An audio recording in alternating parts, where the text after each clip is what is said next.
What if the reality you perceive is just an illusion? A sophisticated simulation orchestrated by a highly advanced civilization, or perhaps a future version of humanity? Intriguing, isn't it? This idea isn't new, but it has been gaining momentum in recent years, fueled by advancements in technology and our evolving understanding of the universe. It's called the simulation hypothesis, and it posits that our reality might not be as real as we believe it to be. The concept of a simulated reality has been a thought-provoking topic of debate among philosophers, scientists, and thinkers for centuries. This hypothesis, in its most basic form, suggests that our existence may be comparable to a computer-generated environment. It's an idea that's been explored in popular culture as well, from philosophical debates to blockbuster films like The Matrix, where the main characters discover their world is nothing but a digital illusion. The origins of this idea can be traced back to the philosophical problem of solipsism, the idea that only one's own mind is sure to exist. In the 17th century, philosopher René Descartes pondered on the deception of the senses, questioning if everything we perceive is simply a dream. In the 20th century, philosopher Nick Bostrom further developed the simulation argument, suggesting that a technologically advanced civilization could potentially have the capability to simulate conscious beings.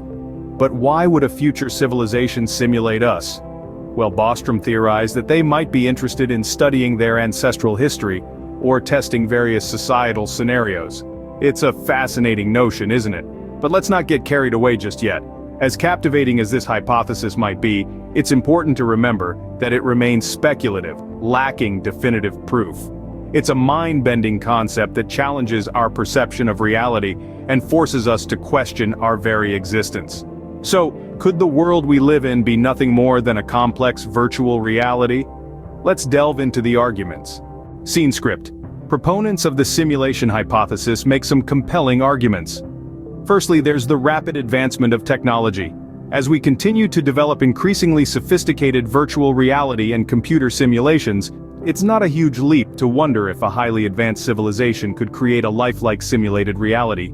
Imagine a civilization hundreds, thousands, or even millions of years ahead of us. What could they achieve? If our technological progress continues at its current rate, it's conceivable that we could create our own realistic simulated universes in the not-so-distant future.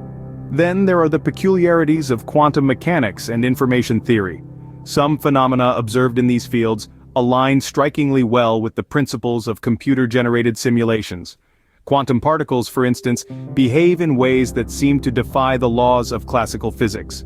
They can exist in multiple states simultaneously, only settling into a definite state when observed. This is somewhat reminiscent of video games, where things only render into existence when necessary to save computational resources. Moreover, the universe appears to be based on information. Everything from the tiniest particle to the vast expanses of the cosmos can be described mathematically. This idea of the universe as a mathematical structure is eerily similar to how a computer simulation operates, raising the possibility that our reality could be an encoded construct. Finally, there's the anthropic principle. This principle suggests that the fundamental constants and conditions necessary for life are finely tuned. If they were even slightly different, life as we know it wouldn't exist. Some argue that these finely tuned constants could be the result of deliberate design by a simulation creator. After all, if we were designing a simulated universe, wouldn't we set the parameters to allow for the existence of life?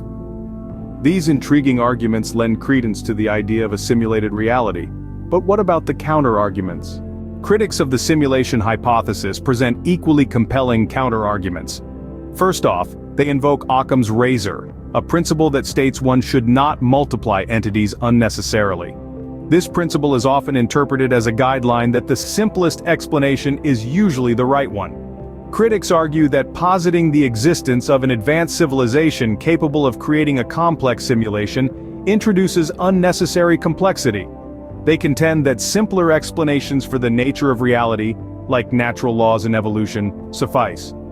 Another argument against the simulation hypothesis is the limitations in simulation realism. Skeptics question whether any simulation, no matter how technologically advanced, could fully replicate the intricate richness of our reality. The sheer complexities of the natural world, from the behavior of subatomic particles to the vastness of the cosmos, pose significant challenges. Even more daunting is the thought of simulating the human mind, with its depth of consciousness and self-awareness. Could a simulation truly capture the nuances of human experience, including our subjective perceptions and emotions? Finally, critics point to the lack of observable glitches in our reality. If we were living in a simulation, it might be reasonable to expect occasional anomalies or deviations from natural laws, glitches in the matrix, if you will. Yet our reality seems to operate consistently according to established laws of physics. The absence of widespread observable glitches is therefore often cited as evidence against the simulation hypothesis. These counter-arguments add layers of complexity to the debate, so where does this leave us? The question of whether we live in a simulation is far from resolved. This statement rings true as the debate continues to ebb and flow, with neither side able to provide conclusive evidence. The beauty of this intellectual tug-of-war lies not in the pursuit of an absolute answer but in the profound questions it raises about the nature of our existence. On one hand, the rapid progression of technology and our understanding of quantum mechanics and information theory lend intriguing support to the simulation hypothesis.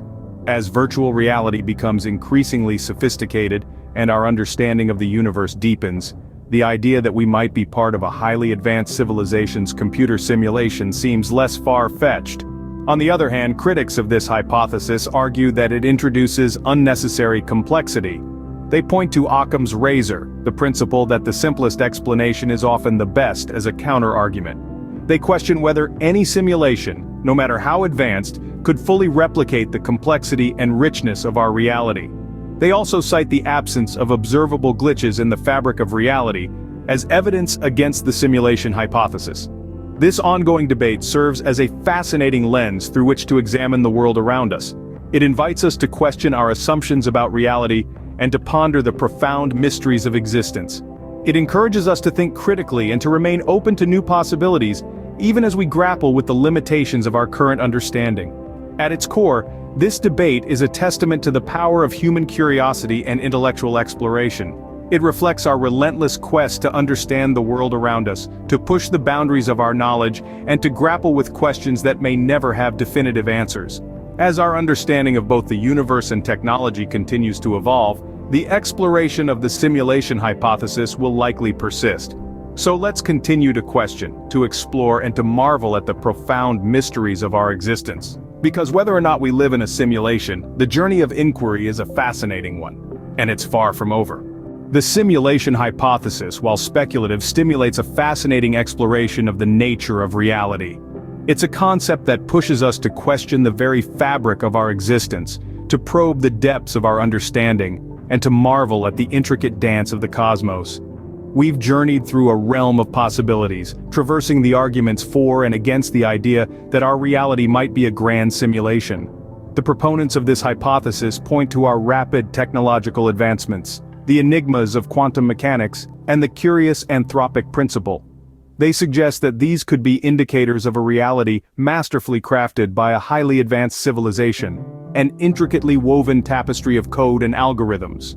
On the other hand, skeptics of the simulation hypothesis invoke the simplicity of Occam's razor, arguing that natural laws and evolution provide a more straightforward explanation for the nature of our reality. They question the feasibility of a simulation that can fully encapsulate the staggering complexity and richness of our world.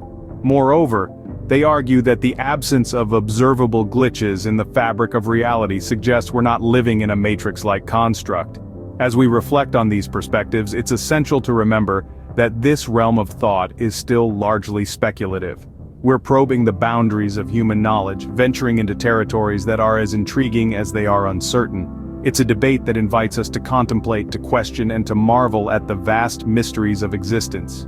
In the end, whether our reality is a simulation or not, it doesn't change the fact that our experiences, emotions, and lives have meaning. So keep questioning, keep exploring, and above all, keep living your reality, whatever that may be.